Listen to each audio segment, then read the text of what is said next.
आज की कहानी है मूर्ख बहू। एक था बनिया। एक बार वह व्यापार के लिए प्रदेश जाने लगा। जाते जाते अपनी बहू को बुलाकर उसने कहा, मैं प्रदेश जा रहा हूँ, तुम अच्छी तरह रहना, बच्चों को भी संभालना और अपनी सास का भी अपने बच्चों की तरह देखभाल करना। याद रखना, माँ से कोई काम मत करवाना। बहू ने बोला, ठीक है, मैं आपकी बात समझ गई, मैं वैसा ही करूँगी जैसा आपने बोला है, आप आराम से जाइए। बहू ने बात ध्यान में रखी। बनिया तो चला गया। बहू ने दूसरे ही दिन माँ जी से कह दिया, माँ जी, आपके बेटे मुझसे कह गए हैं कि माँ को अपने बच्चों की तरह संभालना और उनको कोई काम मत करने देना।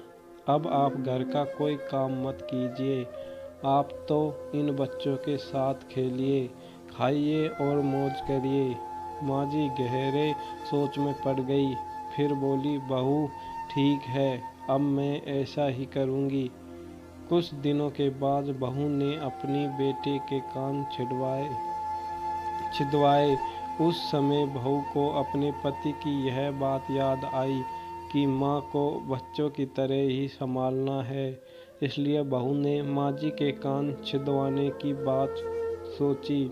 उसने माँ जी से कहा, माँ जी चलिए, आपके कान छिदवाने हैं। सुनकर माँ जी घबरा उठी। उन्होंने बहू से कहा, बहू मुझे अपने कान नहीं छिदवाने हैं, क्या अब अपने इस बुढ़ापे में कान छिदवाऊंगी?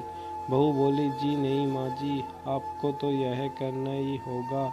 मैं नहीं चाहती कि आपका बेटा मुझे कुछ कहे, इसलिए आपको मैं अच्छी से देखभाल करूंगी।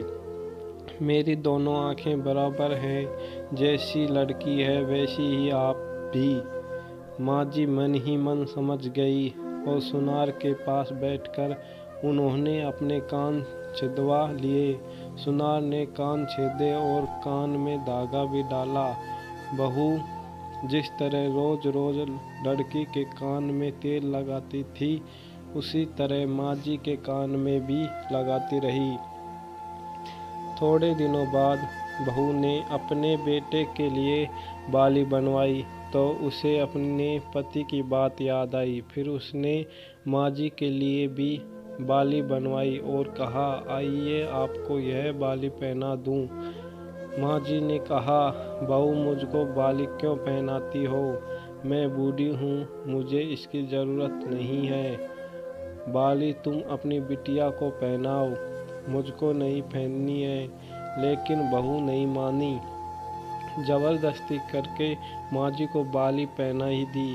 इसके पश्चात माँ जी छोटे बच्चों के साथ अपना मनोरंजन करती, घूमती, खेलती और कई तरह के मौज मस्ती करती। बहू ने एक बढ़िया दिन देख कर अपने बेटे को नाई से चोटी रखवा ली। फिर बहू को माँ जी की याद आ गई। माँ जी बच्चों के साथ खेल रही थी। उन्हें वहाँ से बुलवा लिया और कहा, माँ जी आइए, नाई के सामने बैठिए। अपने लड़के की तरह मुझे आपके सिर पर चोटी रखवानी है। जब गोविंद के चोटी रखवाई है तो आपके क्यों नहीं रखवाऊँ? इसलिए आप जल्दी आइए। माँ जी ने बहू को बहुत समझाया, पर बहू टस से मस नहीं हुई। आखिर माँ जी नाई के सामने बैठी और उन्होंने अपने सिर पर चोटी रखवाई।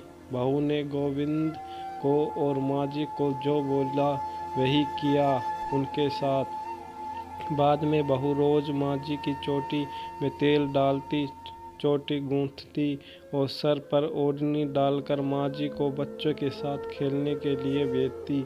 जब खाने का समय होता तो बहू उनको आवाज़ देकर बुलाती है। ऐसे ही रोज का हाल था। जब बेटा घर वापस आया तो सबसे पहले उसने बहू से माँ के बारे में पूछा कि माँ कैसी है और कहा है मुझे उनसे आशीर्वाद लेना है। बहू ने बताया, माँ जी तो बच्चों के साथ खेल रही है, यहीं कहीं होगी, आ जाएगी। बेटे ने पूछा, क्या कहते हो माँ? गली में खेलने गई है? गली में तो बच्चे खेलते हैं, क्या बुद्धि माँ कहीं खेलने जाती है?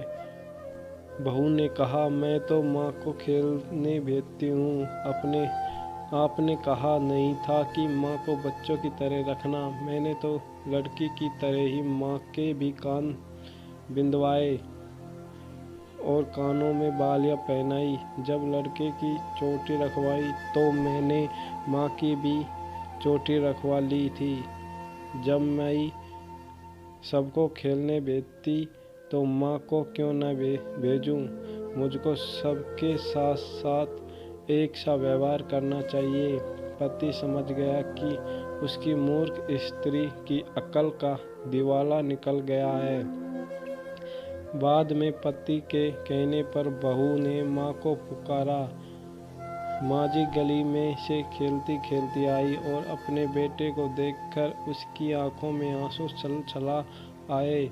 माँ की हालत देखकर बेटा भी दुखी हो उठा। बहू की मूर्खता के लिए बेटे माँ की हालत देखकर बेटा भी दुखी हो उठा। बहू की मूर्खता के लिए बेटे ने माँ से माफ़ी मांगी और बहू को बड़ी उल्टी सीधी सुनाई। तो दोस्तों, कैसी लगी यह कहानी जो सास बहू की कहानी पर आधारित है? आशा करते हैं आपको यह पसंद आई होगी। दोस्तों, पसंद आई हो तो वीडियो को लाइक करें, चैनल को सब्सक्राइब करें, नोटिफिकेशन को ऑन करें।